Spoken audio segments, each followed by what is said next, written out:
Last 7 were in 1 hour, so thank you to everyone. I would like a big round of applause to all the presenters. It's not their job. We put them very high constraints and they really succeeded. I'm really proud of you guys. What about you? How are you feeling? Ça va? Are you okay? Bon, ça tombe bien parce que pas oh, good, because we're not done yet. Là, j'espère que ces 14 projets No, I think that you've been nurtured and energized by these 14 projects. You had a nice lunch. Now it's dessert time. And for that, we have the two young men of CirculR with us. They will talk about trends. Raphaël and Jules from CirculR. So they will be talking for 20 minutes, and then the surprise guest, and then we'll have time for Q&A session with the three of them. You have the floor. Thank you very much. We're very happy to be here. We were here 6 months ago for the P2P day. It's fantastic to see how much energy was launched on that day and how many projects have been initiated. So congratulations again. We hope that it's going to continue. It's really a virtuous circle that has started, and we hope to be here for you to continue living this together. We co-founded with Jules CirculR, which is a startup company aiming to bridge, to build the bridge between the circular economy stakeholders and large groups to have an economic model which respects human beings and the planet. I want to thank Isabelle and Charles, with whom we've been working, and we're very happy to work with them. And also, before starting, I suggest that we all stand up, because it's been 1 hour and a half that we are sitting, and we'll do stretching movements if you're okay with that. So, just follow me. Rafa has done the yoga training sessions. Okay, now I can sit back. Okay, we'll start immediately with the ants. Well, Raphaël didn't mention it. We went around the world for 18 months to find circular solutions. And the Kerjanish, the biometics expert, means how we can use nature to solve human challenges. If we take all the ants of the world in one hand and take all the human beings in the other on the other hand, the weight of the ants is higher than the weight of human beings. And since they're very productive, they use 6 times more calories than what human beings use. But there's no issue about ants. Why? Because they nurture the ecosystem at every point in time. Everything they do will have a positive impact on the ecosystem.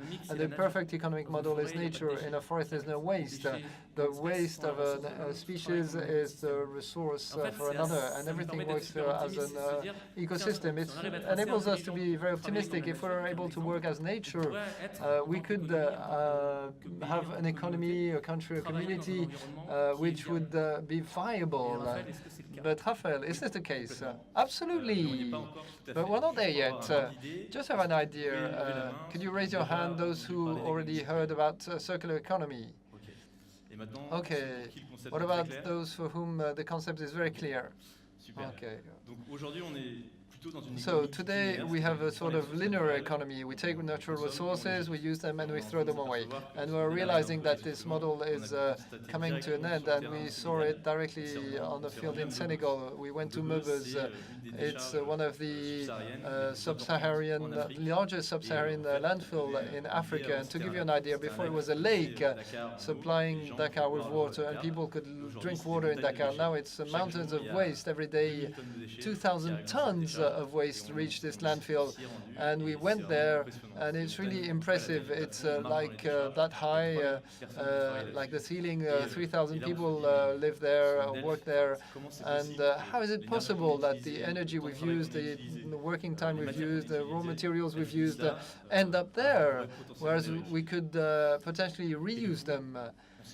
And so we said, well, we certainly have, we certainly can find solutions, but we wanted to visit circular economy players. And so, can you explain what is a circular economy? Well, it's nice to have so many people aware of circular economy. It's rare when we do conferences in companies. So, unlike linear economy, the idea is how to rethink the model, and eco-design is one of the dynamics regarding how to think products to make sure they never become waste. And so we say that there are two loops, the biological loop, how can we make sure that biological materials can come back to the earth, and how can technical materials stay in a closed loop. So the economic potential, McKinsey published a study, if we move to a circular economy model in Europe, we could save more than $600 billion per year on the purchase of raw materials, just for consumption goods. So it's just to explain that the economic potential is huge, in addition to the social and environmental need to go towards that type of model. Maybe, Raphaël, can you explain how we reached that? Because we're not in the circular economy initially. Well, with Jules, we met in Mexico. We're working for Airbus. Jules was in charge of supply chain. I was assistant to the CEO, and it was fantastic. But we didn't have the impression of making a change on the environment. And very honestly, instead of thinking about planes, we're thinking about ocean. We're passionate about the sea. And one of the themes that touched us is maritime waste. And by talking with the different experts, we realized that 80% of the waste in the oceans were coming from continents. And so at the beginning, we wanted to look at all these solutions to remove the waste from the oceans. But we said, no, we have to go upstream and to see if there are innovative business models to stop producing waste. That's why we did a round-the-world tour to go and see the circular economy stakeholders and to leave Airbus and to build this project. So we left Airbus in August 2014. We came to France. We went to see companies saying, we're going to discover 150 circular innovations. You want to support us? And when we had set aside some money, and finally we were able to raise 100,000 euros with Accor, Patagonia, Air France, etc., who sponsored our project. And so you see the itinerary here. We started with Europe, Africa, Asia, South America, North America. We had three objectives. The first was to discover who were the circular economy players, what was their business model, who was supporting them, what were the challenges of these entrepreneurs. The second was to communicate as much as possible on the projects we were seeing. At the beginning, we were doing in universities, then in big events, then in companies. We're communicating a lot on the social networks. Of course, we invited you to follow us, and The Guardian named us as one of the 10 Twitter accounts to follow, and it was more impactful than an article in Glamour we had in 2015. And it's in line with the SD objectives of Isabelle. The idea was to connect people together, either an Indian and a Chinese startup company working on the same topic. We connected them, and a Chinese company went to visit the founders in India and see how they could adapt their business model to be more effective. And then we connected large groups and startups so that they could work together. And one example is Accor in India that was throwing a lot of sheets. People eat a lot of spices, and the sheets were stained, and the provider was taking them to landfill. We have found a social company making female products from this way. So we, instead of throwing away things, we will give the waste to someone who will give it a social and environmental value. And right from the start, before going out, setting off our round-the-world tour, we said our objective is to assist companies and entrepreneurs to go towards these new economic models that are ecologically friendly. So we want to make this association sustainable. That's why we created the startup called CirculR 6 months ago. And each time we met with a company wanting to work in circular economy, we tried to get to know the innovation they had implemented and the daily challenges they had. had. And by getting inspiration from that, we established our startup company in January. Now we have 3 services that are very simple, that aim to accelerate this transition towards this new economic model. We do conferences to show the potential of this new economy.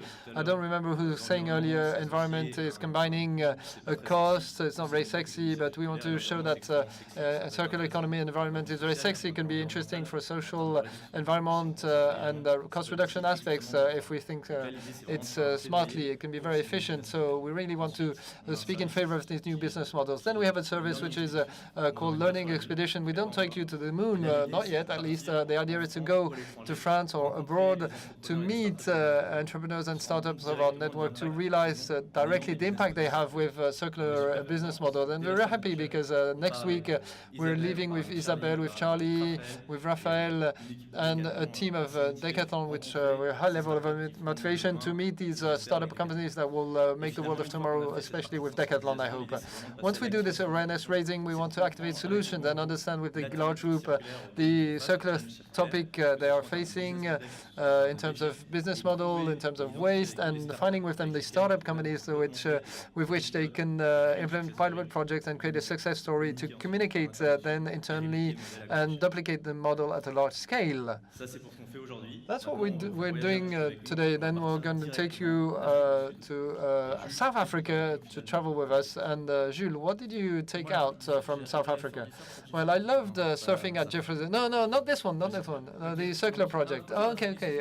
In South Africa, we love this project called Agri-Protein. I don't know if you know the blue economy of Gunther Pauli. We spent 2 hours with him in Cape Town. Blue economy is saying I start from a waste, and before I start from because I start from a waste, it's someone no one wants, and I can even be paid to recover it, and I'll be more performant than my competitors in the industry to sell my project. Agri-Protein is working on the organic waste. They're paid by the city of Cape Town to collect and recover organic waste, and it will be the raw material for their business. What do? You see on the picture, they put larvae on the organic waste. Then they will demultiply by eating organic waste. Just to give you an idea, 1 kilogram of larva, it's 400 kilograms of insects that demultiply. So you say, so what? What do they do with that? They have 3 externalities. First, they will do insect powder. They will grind the insects and produce powder that will be able to be used for poultry or fish breeding. So fish breeding is able to reduce the excessive fishing. We also reduce soy plants which participate to deforestation. Something more natural, compost. They have a positive impact by doing organic fertilizer. And the last is they do oil from insects, and it will be used as a supplement for poultry production. So they are paid to collect raw materials, and thanks to that, they are able to sell 3 products that are the powder, compost, and the oil. And this, we see that they have the environmental impact, because normally this weight would be emitting methane and end up in landfills, and they have a very profitable business. They raised 20 million euros recently, and it was impossible to do it in Europe. We were not allowed to feed the fish with insects, and the law has changed recently, and several startup companies are trying to duplicate this business model. So congratulations to them. If you can do it at each project we present, it would be fantastic. We have 24 products. No, just 4 products. Okay, then we left for Japan. And we're quite surprised there, because we're reading articles, and many people were saying Japan is a model in terms of waste treatment, was one of the most advanced countries. And when meeting with entrepreneurs working in this field, we realized that they were just burning the waste to make energy out of it. And it's not the optimum model. We already know that. But they said, okay, there's a project you must see. It's on a small island east of Japan. It's a small village. It's the first zero waste village, Kamikatu. You must go there. So we decided to go there. It was very difficult. We took buses. We slept at Japanese people. We went there with a car-sharing option. It was really difficult to get there. We arrived at this village, and we met with the entrepreneur, lady entrepreneur who had set up this project. So how do things happen in Japan? Every 5 years, people have to, the cities have to update their incinerators. It costs a lot of money, and this small village of 2,500 inhabitants didn't have the money to update or upgrade their incinerators. So they decided to be a zero-waste city with recycling, reuse, etc. And in 10 years, they went from zero recycling to 80% of recycling. How do they do? Do you have an idea of how many categories, in how many categories they sort their waste? Who says less than 5? Between 5 and 10? 10 to 15? 15 to 25? More than 25? More than 40? More than 90? Well, when we arrived, they had 34 different categories of waste. Now, today we called Akura, who is the project leader. It's 45 different waste categories. So what is fantastic is to say that, well, we could say it's very burdensome. We already have 3 categories and we're complaining. They have 34 and now they have 45. So they were able to create a very great enthusiasm. It was very complicated because the 2,500 people had already practices and they were old and it was difficult to change their mentalities. But in 10 years, by implementing small projects like you're doing at Decathlon that create connections between the people, they were able to start these dynamics. And they implemented very small innovations. For instance, for grandmothers of the village, they take their waste and they can do an upcycling workshop with the waste. They create objects that are sold to tourists.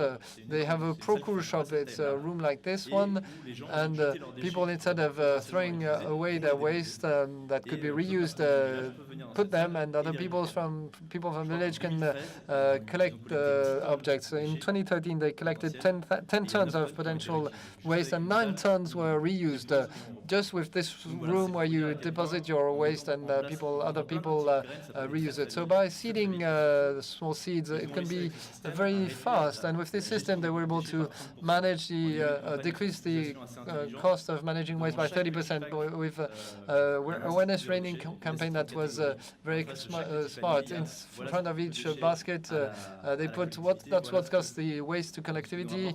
That's what this waste is worth. So it decreases, enables to decrease the waste that is very expensive to treat and to focus more on waste that they can resell. And so it's really this force of persuasion you have to use to have people embarking on the circular economy projects.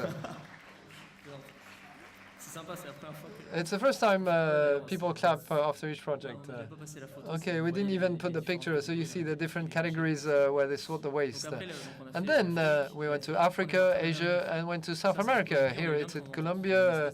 It was a spiritual retreat of several days that was in Colombia, after one in Ladakh. That was a hike at 4,000 meters of altitude. It's a fantastic way of stepping back on your project, thinking back. That's where we had this idea of a learning expedition. We'll do that next week in Amsterdam with Decathlon. The objective in Colombia is that we have a lot of entrepreneurs, and we found in every country these types of entrepreneurs. We have the EcoBike project. I don't know if you heard about it. Well, the idea is human energy. Could human energy not be production of energy? It's the owner of a gym who said, well, I see a lot of people biking. Couldn't we recover energy? He worked with a business girl, Anna, in the middle, and they patented the first bike producing energy. And they launched this product in 2012. And so what they did, they worked in partnership with the city of Medellin. And now the city of Medellin is putting these sports areas with in deprived neighborhoods that have no public lighting, and people will produce their electricity to charge their phone. We tested it with Raphaël. You recharge your phone with the bike. You also have small solar panels that enable to light light the area. It creates social links, and by pedaling, I can create my energy. I don't need oil, nuclear, fossil fuel, etc. to produce electricity. And something which is quite nice, they try to go further, where they try to see with the government if they could not be off the grid. People where they don't have access to energy to put a bike. You can put a bike, and for 10 families, one person in each family, 1 hour per day, they could solve the primary needs of lighting. Of course, they don't have microwaves, but access to lighting with education of the children and all the positive impact. And it's interesting to see that a project can transform calories into watts. And maybe something else on the project. There are a lot of small projects in Africa that these are small transporters that have small solar panels. People pay for their recharging, and here they could recharge with their own energy, their cell phone. So it's interesting.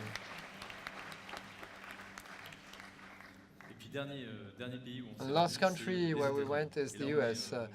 And here it's in the Silicon Valley next to Google. That's the Google Bikes. We went there because it's an innovation hub. We wanted to speak with entrepreneurs on the circular economy. We talked with them. It was interesting to have their feedback, and we identified a lot of innovative projects, one of which is called Ecovative. It's a company that decided to revolutionize the packaging industry. Maybe we could ask the question, what do you think of this packaging? What is it made of? Some already know.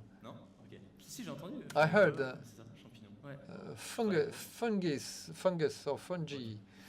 Do you work for them? No. Well, the idea is to say, okay, to do packaging, we use plastic.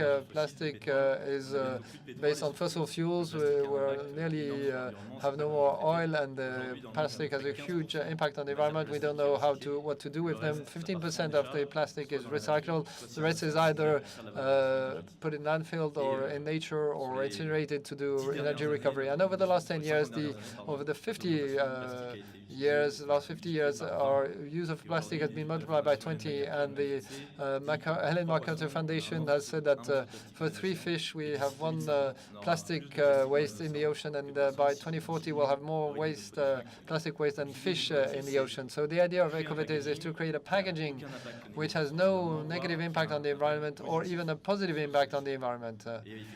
And so they used fungus, and their idea is to take organic waste. It could be wood chips, maize waste, or rice waste. We can produce this bioplastic throughout the world, and we raise fungi on that. And it's the mycelium, the roots that will eat all these organic waste. This is in a mold, and by eating, it will fill up the mold. Once the mold is full, they have a thermal process which dries this mold and stops the growth of the fungus, and then it can be used as a packaging. It has attracted a lot of companies. Dell has selected it. IKEA is protecting its furniture and cardboard with that. There are 4 extremely positive things. This fungus, when it's growing, it's CO2 positive. It absorbs CO2. Then it's 100% biodegradable and compostable. Where polystyrene will take 10,000 years to biodegrade, this packaging will you can throw it in your garden, and within 2 weeks or 5 weeks, it's going to disappear. And I forgot 2 points. Well, one very important point, the quantity of energy required to do these packaging units, biopackaging, is a material itself that will that will make the packaging, and it's minus 95% of energy consumption than polystyrene, and it's also a limited quantity of materials that we can grow everywhere. So it's interesting to focus on that. And Balthazar, when he was talking about the board made of cardboard, this material can be used to do surfboards, and it's starting to be used as a construction material. It's one of the materials of tomorrow, and a company that you could potentially use at Decathlon. Okay, let's conclude maybe with 4 magic formula. There are loads of them, but we saw them in the presentation. The first one is that you have to change your way of seeing waste. An entrepreneur said, you know, waste is a resource in the wrong place. And you have to change your way of thinking. We've all been brought up in a very linear model, even if we can feel that it's currently changing. And you've got lots of projects that prove that, but we've got to change our culture with regards to waste. Gunter Pauli said, I'm fed up of being asked whether the glass is half empty or half full. You know, it's full. It's half air and it's half water. So it's good to change your way of looking at things. And you can see that proteins come in and, you know, waste can be more productive maybe than anything else. The second thing we have to learn is that we have to convince. And this is something that we've been doing today. We've got to show that things exist, that it works, and it's profitable. And otherwise, we left by saying to entrepreneurs, do you think that in 20 years it's possible for us to live in peace with nature? And lots of people give us different answers. And we came back in an optimistic mode saying, gosh, people are convinced it's possible, it's going to have a great impact, and it's going to be profitable. And so if we can do that, that's how we've got to create these projects. And if we look at the Japanese entrepreneur who managed to sort waste into 45 categories, you know, it's a question of if we are convinced that we can bring people on board. And then the two last points, new materials. Before we start talking about new materials, what should we do with the materials that are already there? I think that Hélène's project was great because you say we've got materials that weren't eco-designed, they weren't bioresourced, so how can we make sure that we can extend their lifespan? And the punching ball is a good example, and there are so many other types of packaging, for example, like mudging, where you've got 100% recycled jeans. You take your jeans to a startup, and it makes another pair of jeans using old ones, and so it enables you to save 70% of the water used, because normally you use 10,000 liters to produce a pair of jeans. And then once you've reused the materials which are already in use, how can you use new innovative materials? So it could be the case of the fungus, but in Brazil we met people who were using manioc. So there are various different ways of doing this, and you can capture CO2. There's a big challenge because on the surface that are used to feed people, they shouldn't be used to produce materials, but if we use them in an intelligent way, then it can help us to move forward. And then there are technologies which enable us to do incredible things today. We met a startup in the US called United Tech, and they managed to capture carbon emissions and transform them into bioplastics, and those bioplastics are 100% biodegradable. And what's fantastic is it's even cheaper than all of the plastic that comes from fossil fuel. So that's something that we haven't mentioned today, because how are we going to go from a linear model to a circular model and at the same time make sure that it's less costly? And then the last point, as Jules said to start with, we've got to use nature as inspiration. Nature's been there for 3 million years, or maybe more, who knows? Anyway, it was just a figure, to use a figure. And if we look at nature, it's the most perfect circular economy example. Each source of waste is positive for another form of ecosystem. So look at what nature's doing. That's what Ecovative did. And if we look at Shinkansen in Japan, and we use in Japan, there was a scandal with shark skin, for example, that was used for diving suits. And the American army is investing a lot in mimetism like that. And we've got to look at nature because, in a way, it's a library. Let's learn from it rather than stealing from it. Thank you very much.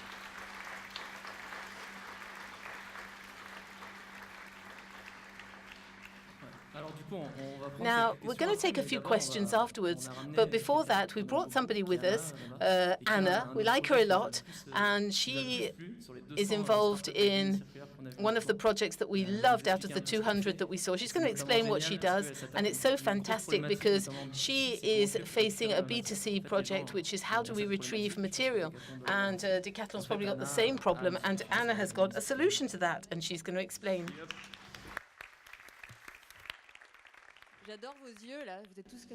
I love your eyes. You know, I was looking from behind. You're so inspiring. I already love you loads, and I'm not joking. You. I really love you because I know that you're going to understand what I'm going to say, because all the people who put their hands up about the circular economy means that you're a step ahead of a lot of people who are outside. You're already far further ahead with regards to how we're going to change the world, and that is going to enable me to sleep better tonight with such inspiration. So, what do we do? Well, it's something that can be understood by people under 30. And Charles said, don't worry, the average age here is 28. It's the future generation. They're so young. But in actual fact, even if you're over 30, you can understand. But it's something for new generations. So what do we do? First of all, we do this. We work as a team. I'm talking about a team because I think you've got great energy here, and I'd like to start with a team because that's what creates a startup. And all of the projects that we have seen started with team energy, and I think you're quite right to work like that. There are about 20 of us today, 15 in Brussels, and 3 people in Paris and 2 people in Berlin. Only women. I haven't employed any men yet, but these ladies all have a lot of talent. So we're a team, and we all have the same desires. We come from very different backgrounds. We have also integrated women who were unemployed for a long time and understood the advantage of the circular economy. Before I tell you what we do, I'd like to show you my Brussels subscribers. Now, these are really cool people in Belgium. I know that people don't like you if you're too bohemian in France, but I think that they could probably come and have a beer with you and you'd enjoy talking to them. These are our subscribers. They're our subscribers because that's what we do. We're the Netflix of clothes. We rent clothes. Not only rent clothes, but we make them too. We eco-design them. We own the clothing. We make sure that it can be repaired, that it's sustainable with lots of great materials and fabrics. I'm an engineer, so it's a real passion for me to know exactly where my materials come from. And there are so many innovations that are a result of very old materials like thistles, for example. And so it's a good innovation. And the market at the moment is with children and pregnant women. So I was talking about nettle, not thistle fabric. And for the 0 to 6 years, we work via a system where you subscribe. And at the end of their lifespan, we recycle them, and then we use them again and we repair them and we rent them again. And so that's a full cycle. And it really is innovative. We're changing our complete way of doing things. And we really have to shake things up, because once people are on board, they like the concept, then it becomes a drug, which is great for us. But we have created a great community of fans, and there are 2,000 subscribers throughout Europe, mainly in Belgium and France. And we have a model with 0 waste, and this is something that we tell people all the time, and we publicize because we want to continue along those lines. And we have an innovation in terms of logistics as well, because our clothes go, then come back. It's a bit like our transport partners who ask us questions, say, yes, but what's your percentage of returns? And we say, well, 100%. I've been explaining it for hours. It's a rental system. It's something people just aren't used to yet. And so we have to redesign everything from A to Z. And I can see that with your project, you're doing the same thing, and that you all have this type of idea. So it's really great. So this is just to show off here. It's talked about Europe, quick growth, etc., and it's written in English as well, so it looks really international. And then we really are focusing on innovation, on the future, on retail, because we are growing by opening showrooms in all of the major European towns, and everything happens online, remotely. It's a community, it's a relationship between a subscriber and the creators and people who repair, recycle, and so it's a whole new way of doing retail. And tell me, if I do a little bit of advertising here, tell me shop.com for children and for gifts as well for newborns. Thank you very much. Thank you. Super, un grand merci si vous Thank voulez you. revenir, Fantastic. les gars. If you'd like to come back Merci. with Anna. On a le temps pour We've des got questions, time. on a des Would you micros. like to ask any questions? There are microphones in the room. Would anybody like to ask any questions to our three guests? Alors, Robin. Okay, Robin.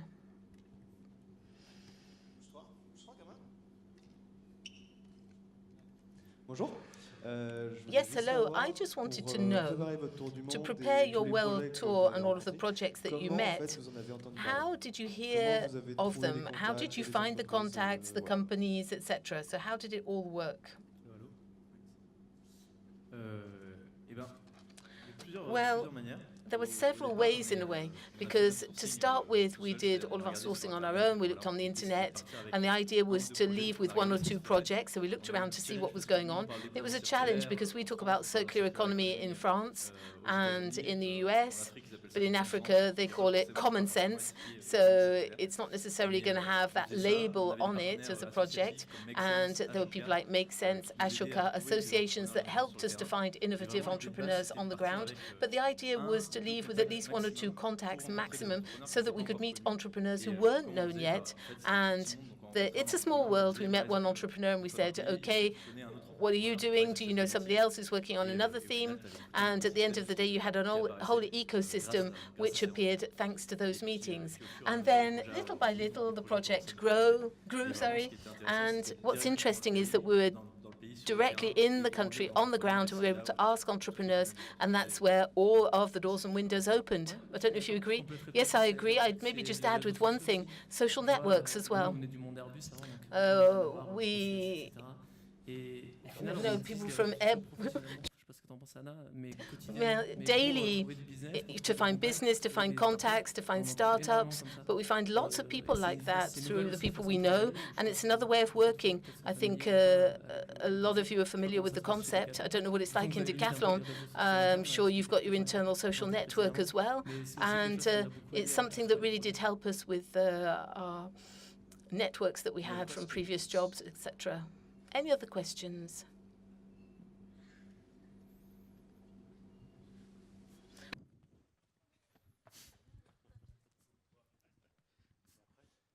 Bonsoir. Moi, je me posais la question de savoir si I had a question. I wanted to know whether you discovered ecosystems in all of the countries that you visited, but is there a global movement, do you think, or is it quite targeted? And did you just focus on the countries that you visited, but is it something that's more global, more far afield than that? That's a good question. I'd say, to start with, that it's quite clearly global. We found projects in all countries. After that, the circular economy had different components depending on where it was. In the Netherlands, we stayed a week in Amsterdam. We saw, 12 projects? It was incredible. So many startups, cell phones, interfaces, etc. And so many innovations as well that we also found in California, for example. Then after that, it's really interesting to understand the circular economy in emerging countries. And I think that Decathlon's in a lot of emerging countries too, so it's easy to understand because you've got to add the social aspect, which is going to be so strong, and add that to the environmental aspect, because in those countries you say, oh yes, you've got to throw this here because otherwise it's going to destroy the planet, and if people can't fulfill their primary needs, education, having food, clothing, etc., then it's not their priority. And you've got to turn that around and say, if you put this here, then maybe it'll give you access to a way of charging your mobile phone. So you've got to work from a social aspect in emerging countries.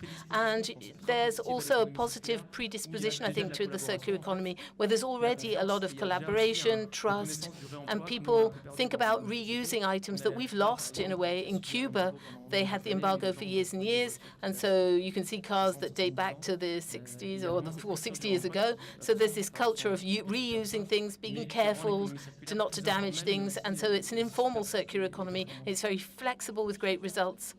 I'd like to add something because I went to the Circular Economy Forum in Helsinki last week. You weren't there, actually. I didn't see you. And what was very visible was in the Scandinavian countries, consumers are completely in line with what's happening in the circular economy. They know what's going on. And we've got a competitor in Denmark, and their ratio of expenditure in terms of communication is half of what we spend. So they need far less communication than we do. So there's that aspect as well. Whereas in terms of education, raising awareness, in Scandinavian countries, they're slightly ahead of us on all of those themes. I don't know if you encountered that as well. I've got a question for you. How do you see the consumer market in France in terms of rental? Because it's a question that Decathlon could ask. Maybe they could rent their products rather than sell them. Do you think the market's ready? Should we get going, or do we have to change mentalities? What do you think? It's going to be long. It's going to be slow. It's going to be slow because we have been told that the more we own, the happier we'll be. But we've realized that it's not true. It's not true at all. The more we use, and the more we use together, and the more we share, then the happier that we are. That's true. And I think that there are lots of brands that are suddenly realizing that. And there's an intermediary phase between owning everything as much as possible and then renting everything. And I think we'll probably, if you look at all the projects we've seen, I think they're the intermediary phases between buying and then renting. You've got this idea of renting, loaning things to each other, lending things to each other, repairing things. Little by little, I think we'll get there, and that's why we're going to Berlin in September, because we need to grow, obviously expand. But at the same time, in Paris, we are opening new services like renting a cocktail clothing for pregnant women, for example, and people are going to be far more open to that. So step by step, you can't do things overnight. That's what you've been saying since earlier on. I think little by little we'll change mentalities, and I really believe in that. I just wanted to add one point with regards to the trend that you mentioned. It's a global trend, and what's interesting is that we often go to universities to give conferences and present our projects, and you can see that people see the purpose, not just in France or Europe, everywhere. People understand what it's all about, and I think it's access to information which has changed everything. With social networks, we can't lie anymore. People know what's going on, and in terms of the environment, we've reached a stage which is absolute nonsense. And so young people, most especially, know what's going on, and that gives us a lot of energy, and especially it's a question of sharing. And these young people are getting started, and what surprised us is that we went to see them, we asked them questions about the business model, and we said sometimes, you know, are they going to smile, are they going to laugh, are they going to agree, or are they going to say, oh, I don't want to show you what I'm doing? But they really want to share. And the fact that we share things enables people to duplicate projects and therefore accelerate the whole process. And it's a global trend, which is, I think, carried forward by startups, major groups, but it is an extremely positive trend. So you mentioned about linear economy. I think linear economy is you have the waste coming out of plenty. And when you're talking about circular economy, a lot of things is something what used to happen 50 years ago, or, you know, I mean, the time when things were little or you didn't have too much. How do you see it with scale? Because when you're talking to Decathlon, we are a mass, a mass provider. So how do you see something like this? It's okay to do it when it's a small project, but when you talk about, you know, going to so many countries and reaching out to so many people, how do you see this fitting in? Is it really possible, or? If you want to know, we have a business plan for startup, and we are a startup. So we were two years ago. We are 20. At the end of the year, we'll be 40 and 100 and 1,000. We will be Decathlon maybe in 5 years. I don't know, because this is possible. This is possible. We are doing stuff. The way we build it is because we want scale. We want scale up because we can have impact because we scale. That's the only answer I can give you. And we have the technology possibility to do that. Maybe this is the answer. 10 years ago, we would never do that. Because my question was, how do you see it fitting into Decathlon? I'm not talking about but to scale. But because we are all converted. No.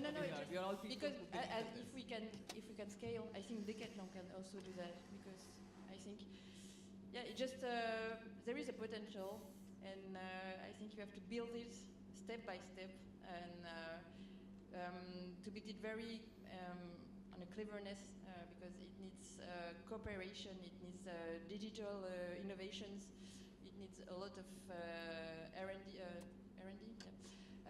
So yeah, it is possible, but maybe market is not ready now. This is maybe my answer. I think I'm going to be a bit lazy and turn to French as you have traducers here make the work. I think that it's possible. It's slower for a big company because there's obviously that culture that has to be changed, and there are investments as well that have been made in the past, losing a linear model. So it takes time to change them, but it is possible. And there's an example that shows it very well, which is the example of Interface. I don't know if you know Interface. It's an American company which has a headquarters in Holland. We're going to see them next week, and they produce carpet, eco-designed carpet. It was created in the 70s by Ray Anderson. And in the 90s, Ray Anderson had teams and showed him the failure that they'd had in a call for tender, and they said, why did we lose? And there was an environmental criteria in the tender, and they said, well, we couldn't answer, we did nothing. And he said, but you can't lose business like that. So he started thinking about it, how he could change his company, turn it round, and he met a lot of experts, etc. And in 1994, he went to see the shareholders, and he started the conference by saying, okay, today I'm not here to talk about my company, I'm here to talk about Mother Earth because she's in trouble. And he explains how, from 1994, Interface is going to be able to have a 2020 mission so that it can reduce its CO2. The next day, the shares went down, crashed completely because nobody believed in it at the time. And Interface changed its model to go towards an eco-design, a circular model with biosourced materials for its carpet. So they recuperate carpet that they recycle. They have got all sorts of ways of using biodegradable adhesives, etc. And it's enabled them to make a lot of savings, over 450 million over 20 years, 1 billion in turnover. They're the world leaders for carpet. So it really does give you hope to say that a big company can change. It takes time. It needs people to be convinced that you've got to do it. But it really shows that it's also economically viable as well long term. And maybe to answer your question with regards to Decathlon and how Decathlon can change things, there's also this idea of eco-designing waste, but changing the business model as well. And that's where Decathlon can change on a big scale. And especially rather than going from a functional economy, so rather than just selling a product, they're going to sell the use of a product. And Decathlon will own the material. So you won't produce more, but you'll maybe have new services. And they were presented like repairing, for example, maintenance. And there are new activities that will bring in money, but at the same time, you will not produce as many products. So the idea is to see how you can use those new business models, prepare new additional services, and lots of big companies like Xerox, the printers, to start with, they sold their machines, now they rent them, and they make people pay as if you were buying photocopies, so they spend less money producing, but they've got more and more customers and their environmental impact is less. Michelin's the same. Initially, they sold their tires. Now they sell tires per kilometer. They own the tires. They sell the repairs, the maintenance. And so they've managed to change their business model, increase their margins, and no longer produce more, but less. And that can be applied, I think, to major companies. But obviously, it takes a little bit of time, and you have got to work on that in-house, and it's not easy. And it obviously creates jobs as well, creates more jobs. I think there's another question. Last question. In any case, there'll be the cocktail afterwards. You can talk to us afterwards. It's not really a question. It's almost an invitation to come and help us so that we can transpose everything that we are doing, because you've got so much energy there. There's this belief that we have got to reinvent what we're doing, both in terms of our processes, both in terms of our products, the uses, our business model, especially because the circular chain, as you explained it, works so well. Now, on the 12th of September, we're organizing a meeting. You spoke about Gunther Pulli. He'll be there so that he can give us some inspiration and give us a bit of a boost. It'd be good if you could be there too, because I think we've got a huge challenge if we're going to innovate. We need methods for transposing this and also for the inspiration. I think that I've loved everything I've heard today, and I think we finished on a high note. So I hope that you'll be available on the 12th of September so that you can come and give us a little bit of your enthusiasm, give us your methods, and maybe create some contacts with people so that you can work on concrete projects, so that we can reinvent materials, maybe reinvent products, because sustainable development and innovation are the same thing. It's environmental innovation, really.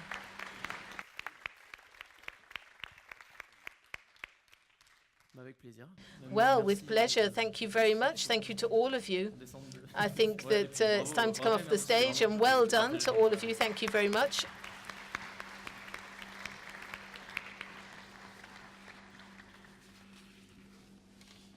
Bon. Okay. Merci beaucoup, Thank you Anna very much, et Anna, Raphaël, and Et on Jules. approche le fin. So it's nearly the end. Beaucoup d'informations, beaucoup Lots of information, lots of inspiration. I think it's time to relax a bit, so you can breathe, let your hair down. And Conclusion. we're going to move on to the conclusion with our two friends that we saw at the beginning of this afternoon. I have absolutely no idea what they're going to be talking about. I imagine that it's going to be quite interesting. So let's invite... J'espère qu'ils sont pas. Oh, they're ready. Are they ready? Jean-Sébastien Jean-Sébastien et and Hervé.